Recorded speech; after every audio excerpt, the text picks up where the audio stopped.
Hey, DeCarlo. Hello? DeCarlo? Hello? Can you hear me? Hey. Yes, can you hear me? Yes, okay. Is all of our team here?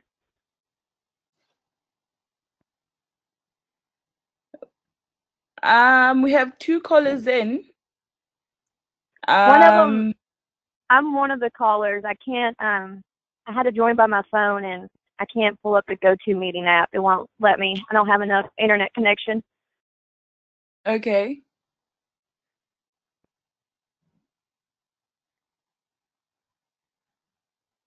You want to go ahead and get started? Okay, Matthew was just starting here. Let me just find out if he wants me to present instead.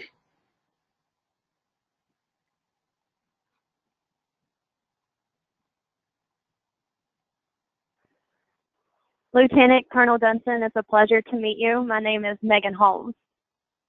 Hi, Megan. Nice to meet you too.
Who was it that wasn't able to get on the computer and can only get through the phone? Is that Megan? Megan. Yes, sir. Okay. So there's some texting going on, Megan, on the computer screen. I don't know if you can see that or not, but they're just introducing each of the team members. Okay. I know I can't see the texting. I work at Maker's Mark, and it's in the middle of nowhere, so we don't always have the best, service or internet down here. Yeah, no worries. So Matthew Fountain introduced himself, and then it's over to Dakota, I think. Okay. I'm from South Africa, Johannesburg. I'm a quality auditor at ISOQ Consulting. It's a small private company in Johannesburg. We deal with a lot of occupational health and safety, environment, risk and quality management consulting. So yeah, that's me. Can we move on to the next slide? Yes, please.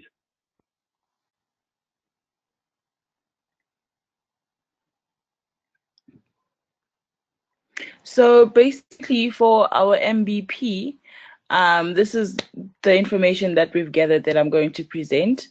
We said that our mission statement is that we maintain so others may live. And then we just have the information of the Air Force and the aircraft that we're specifically working on. And we have some information there on what we do, which is providing air support, refueling other aircraft in the air, rescue operations, military and domestic, combat support, transport, and drop-off equipment, and people to selected destinations. Next slide, please. So this is just the information that we share with the rest of the team. I don't think it's necessary for me to present it to you. Yes, I'm aware of it. Thank you. Yeah, okay. Next slide, please. So on this MBP, we are working according to the DMAIC process. That is define, measure, analyze, improve, and control. So this is the process that we are using to basically solve the problems and improve where we can improve. So within the define phase, we have already completed the problem statement. We have done some strategic planning, stakeholders, the customer requirement metrics, the FFA, which is the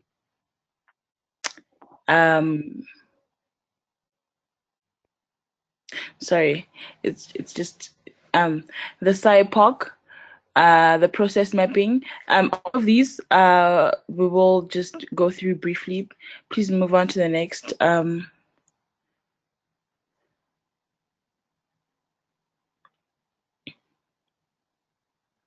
Okay. So this is our problem statement.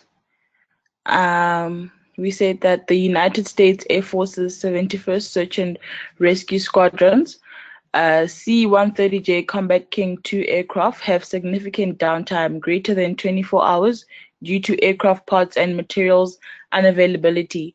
During unscheduled maintenance and aircraft by the 72nd 3rd Aircraft Maintenance Squadron, aircraft downtime decreases the operational capability of the 71st SARS by about $6,600 per hour of potential flight time per aircraft. The downtime of multiple aircraft per day in the 71st SARS falls below the mandated 86% operational capacity of the fleet, known as the fully mission capable rating.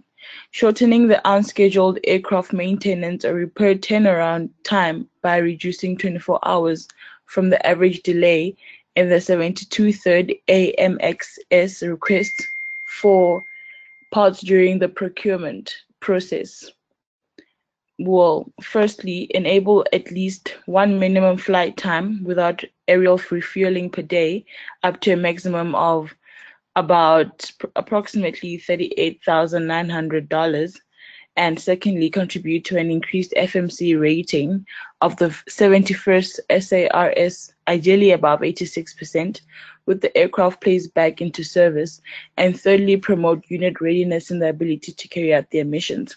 Now, with our problem statement, we didn't want to focus too much on the financials of it, because from my understanding, what Jay said is that there isn't much focus on how much is being saved, but rather the aim is to use up the budget. So Matthew did some research around how much costing can be done around that. Maybe if you could give us some clarification on that.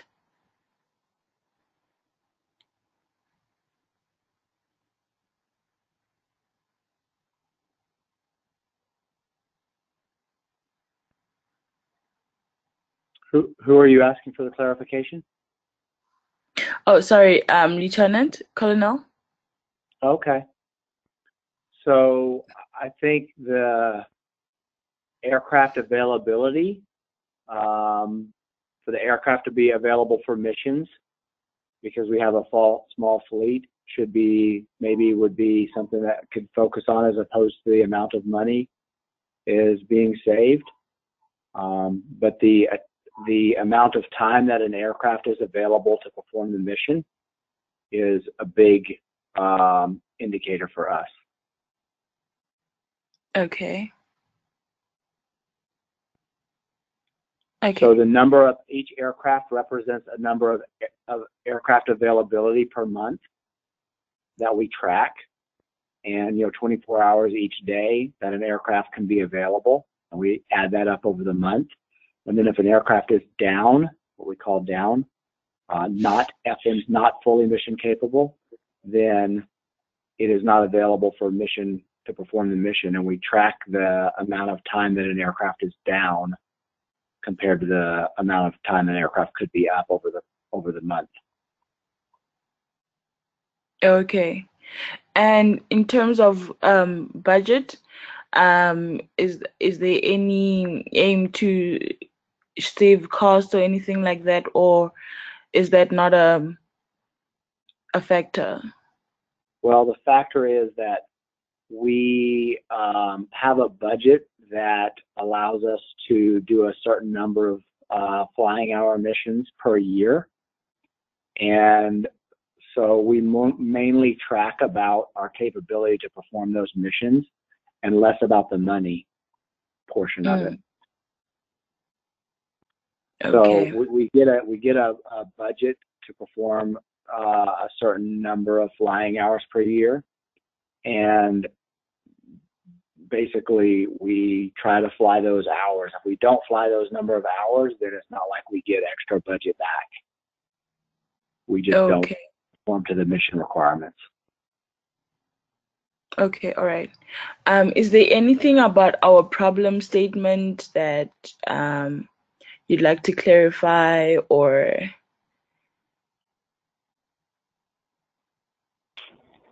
Or anything that we maybe should take out, or? Yeah, I would just, the money piece of it is correct, is something that I would concentrate less on. So the sentence that says aircraft downtime decreases the operational capability by a certain number of money per hour, I would put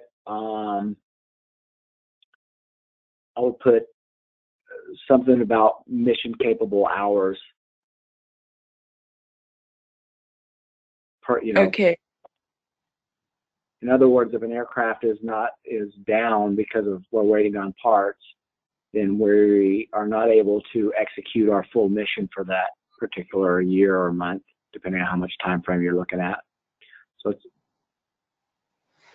the part in the red could maybe be adjusted per mission capable hours. Okay. So I would, instead of 6,600 hours, I would put however much that adds up to as far as mission capable hours. It's 7 o'clock. Okay. All right, can you move on to the next slide, please?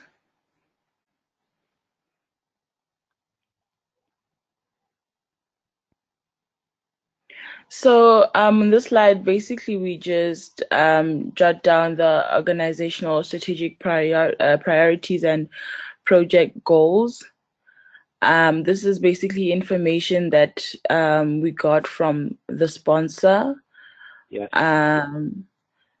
So is there anything about this information that you'd like to clarify, add on, or that you'd like us to remove?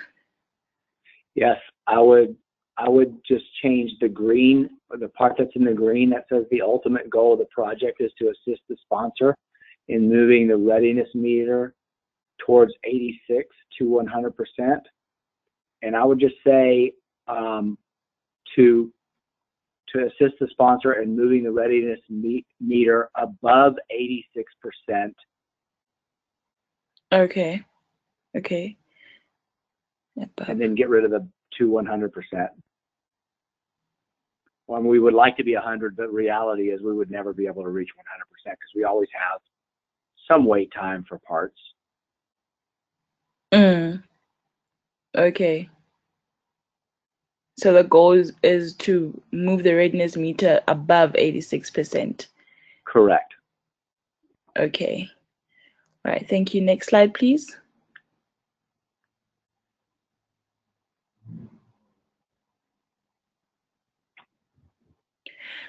So on this slide, this was just us incorporating the strategic and operational planning activities into our project management planning.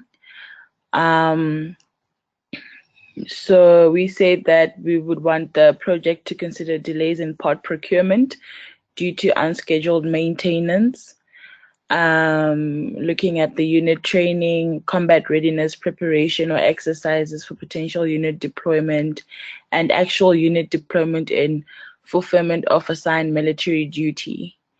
We also mentioned that unscheduled maintenance that occurs during peacetime is less unpredictable than military deployment. Is there anything that you'd like to say about this? Let me read through it real quick one more time. Hold on. Okay.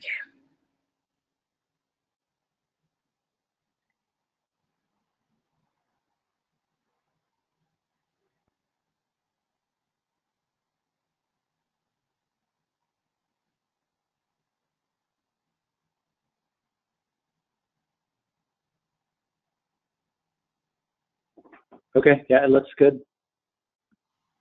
Okay. All right, thank you. Next slide, please.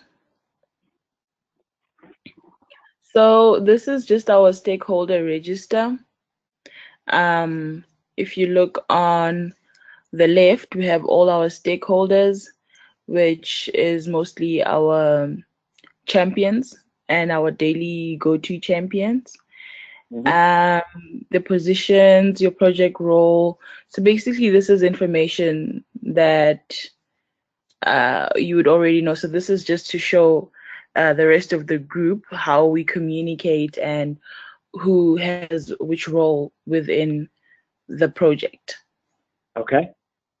Yes. Okay. Next slide. So this is our customer requirements matrix. So this is like we just have a rating of important to customers, 1 to 5, and 5 being very high. So availability, for example, the rank is 5, so that's very important to the customer. This is parts availability, which obviously is a problem in terms of sometimes being there ready on time, and that's why we're looking at the downtime. Operational and time. You can just have a look at it, and if there's anything that you'd like me to explain. Yes, let me look real quick. I think I understand it.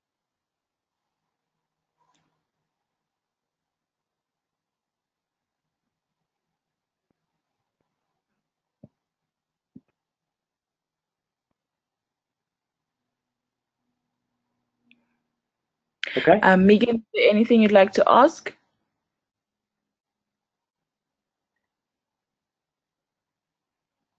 No, I understand it. Okay. Next slide, please. So this is our force field analysis. So on the right, we have some restraining indicators, and on the left, we have some enabling ones. Basically, this just shows what our drawbacks are and what our strengths are in terms of the project. Okay. Next slide, please.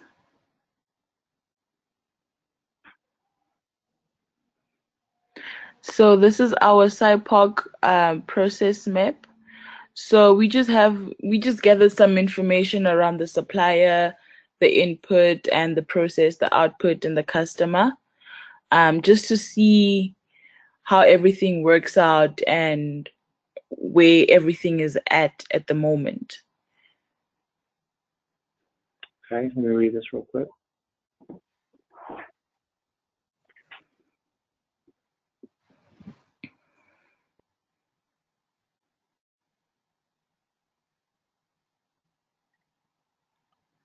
One of the things, and I don't know if you want to put it in or not, but it's just a recommendation. Okay. In your process is that many of these parts that are put on the aircraft and then the old parts that are removed from the aircraft, we actually send them back to the manufacturer for repair. So sometimes that time gap between when we take a part off and return it to the manufacturer to be repaired could delay us on this end from having parts available. So I don't know how you want to, if you want to capture that, but that's a big piece. We try to track the amount of time that we turn a part from taking it off the aircraft when it's broken and getting it back to the vendor so that they can repair it and get it back ready to issue out again for the next break. Oh, okay. Yes, I think that is a very big part of it. If I may, usually, what is the average return time? Like how long do they usually take before they return it back? And do you think that actually is one of the main contributing factors to downtime? It can be, because there's only a limited number of parts available, and so the supplier has been contracted only to have a certain number of source items, and then they're relying on the customer to turn some of those parts back in so that they can repair them. We track a 5-day turn-in process, and our goal is 3 days to get things turned back in within 3 days to the manufacturer or repair vendor. Okay. Matthew just sent a message there. Can you see it? Let me see.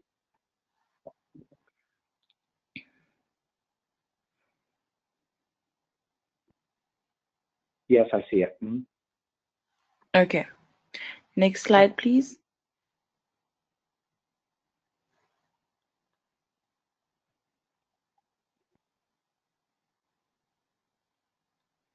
So this is our current process map. Basically, this is just to show the current process of how everything works.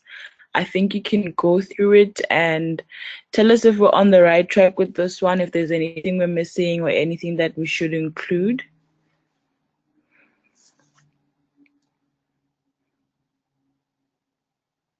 Yes, just the part about the feedback chain for when parts are changed on the aircraft to go back, to send them back to the supplier. Yeah. Where on the process map would this one come in? It would be coming from the end of the process where it says correct discrepancies, returned aircraft to FMC, and then a check mark should be returned parts, malfunctioning parts to vendor. Okay. So that also works when it's an unscheduled maintenance. Yes. Okay. Every part that we take off, unless it is disposable, but most of the items that we change, or many of the items, are able to be repaired or refurbished. So we have two different types, right? One type is not repairable, and one type is repairable. And if it's a repairable item, then we have to track that back to the vendor. Okay.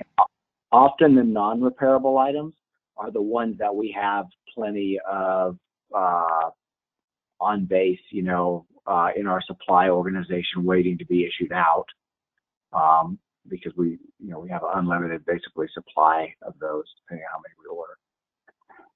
Oh, okay. So you would already have those ready at all times? Right. We would, for the most part, we would have, it's screws and bolts and seals and stuff like that. But the larger what we call a line replaceable unit, are the items that, we just it may have a computer in it or something like that, and then we just plug it in. You know, we have to order it, and then it'll come in. We may have one on the shelf, but the sooner that we turn it back into the vendor after we remove it, the sooner they will get it back on the shelf for us, so a quicker issue next time. Okay. Okay, thank you for that. Next slide, please.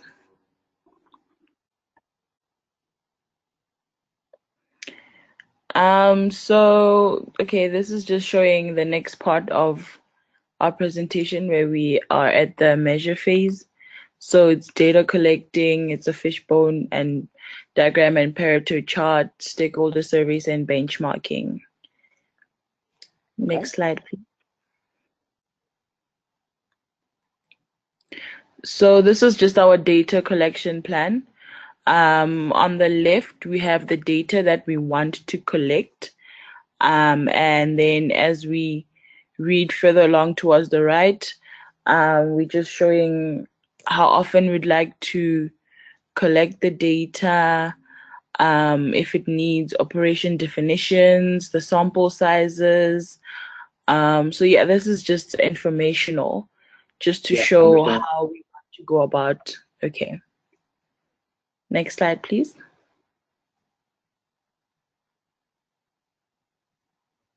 So these are just our operational definitions. These are just to, for the rest of the group, for those not working in military, and you know, some of these are just, they don't really understand. So we just had to come up with some operational definitions so that everybody will be on the same page about what we're talking about. Okay.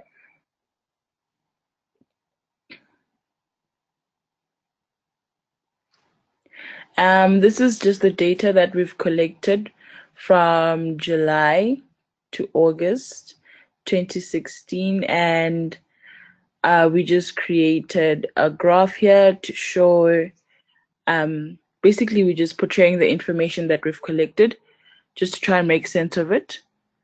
Okay. Next slide, please. And the following step is the analyzing, so benchmarking and the root cause analysis. Next slide. So basically we're still busy with, we just started our benchmarking course. So we hope to come up with a benchmarking plan at the end of it, and also just to analyze the data that we've collected and try and draw it back to the MBP and the aim of our MBP. Okay. So Megan, is there anything that you'd like to ask? Matthew wanted me to ask, he found a RAND paper, and that will allow us to benchmark the supplier relationships to the organization that might yield suggestions for improvement. So he just wanted me to let you know about that. And we were also wanting to know, the relationships with suppliers seem different in terms of getting the parts in a timely manner. What has been done to mediate that aspect of the supply chain? Ask that last question again, I'm sorry. Oh, you're fine. The relationships with suppliers seem different in terms of getting the parts in a timely manner. And we were wondering what has been done to mediate that aspect of the supply chain.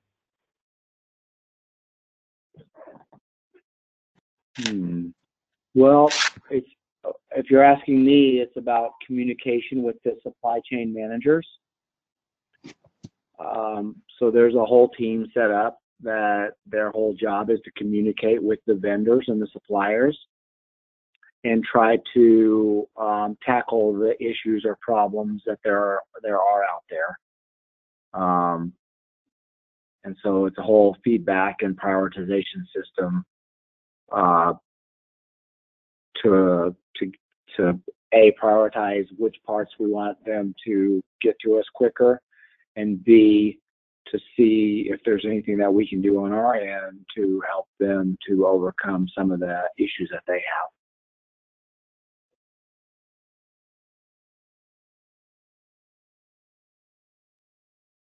Thank you, sir.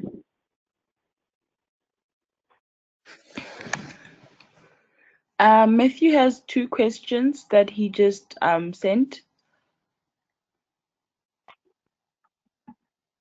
Okay, I didn't see them. Let's see. Oh, I got it.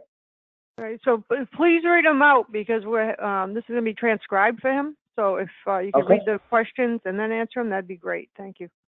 Okay, the first one says, Lieutenant Colonel Dunston, how much input do the commanders of aircraft maintenance have with the suppliers in the Air Force? And I would say there is a process for inputting, and then we have a monthly meeting with our supply chain folks on the base to advocate for our issues, to resolve them, and they brief us, and then we as a customer give feedback to them, which they feed up the chain. Additionally, within our squadrons, we have individuals who are responsible for the supply. They actually belong to the supply organization, but they work in our squadron daily to tackle some of these issues, and that way they can provide feedback.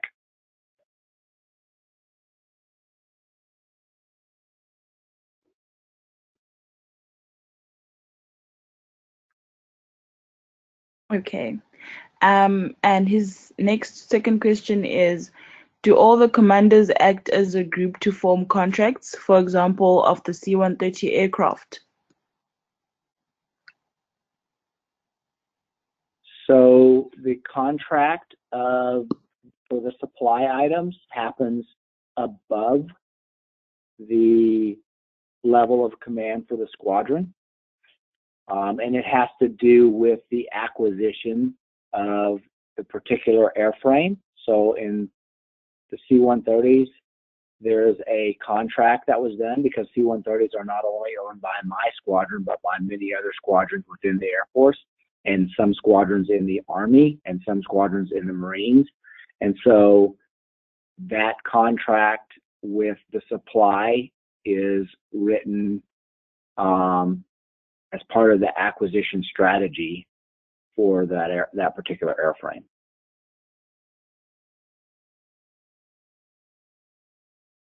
Okay. He was wondering if there is a separate organization that is in charge of the contracts. There is a separate organization. So every base has a contracting squadron, but they don't. There's a much higher organization within Headquarters Air Force that manages the contracts for those type of that level of contracting. Okay. Lieutenant Colonel, could you please give us your feedback on our presentation? We would like to meet your goals for this project. So if there's anything that you think we're lacking on, that we should improve on. No, I think it's a good project. It looks like you have some good goals. Those are all goals that we as the customer are striving for every day to provide mission capable aircraft.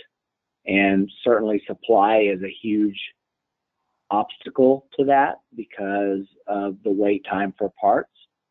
And fully every day out of my 9 aircraft, I'll find 2 to 3 aircraft that are down because we're waiting on parts. And the maintainers spend a great deal of time taking parts off of, let's say I have 3 aircraft that are down for parts, then I might take aircraft off of 1 aircraft so that it would feed the other 2 aircraft, so I can bring those aircraft up for mission capable, and then concentrate all the bad aircraft that we're waiting for parts on one single aircraft. So it's a lot of extra maintenance that happens in order to get that fully mission capable rate so we can provide aircraft for what's necessary. So I think it's a good project. I'm interested to see what you guys come up with as far as some potential for gains in that area. Okay, thank you very much. And how often would you like us to keep you updated? I don't know what your milestone are, and so I would leave that open to you of how often you and your team would like to update me as far as basically for me to be able to help you or see where you're at in the project. Okay, Matthew just suggested if every 2 weeks would suffice. Okay. Every 2 weeks sounds good to me. Okay. Thank you so much, Lieutenant Colonel Dunstan, for your time tonight. All right. Thank you all. Thank you so much, Megan? Lieutenant Colonel. Yes? Okay. I was Okay. just asking if you have anything you'd want to. I think that was the only questions Matthew and I had came up with last night while we were in class that we got answered, and we thank you so much for your time. Okay. Thank you all. Have a good night. Thank you. Good night.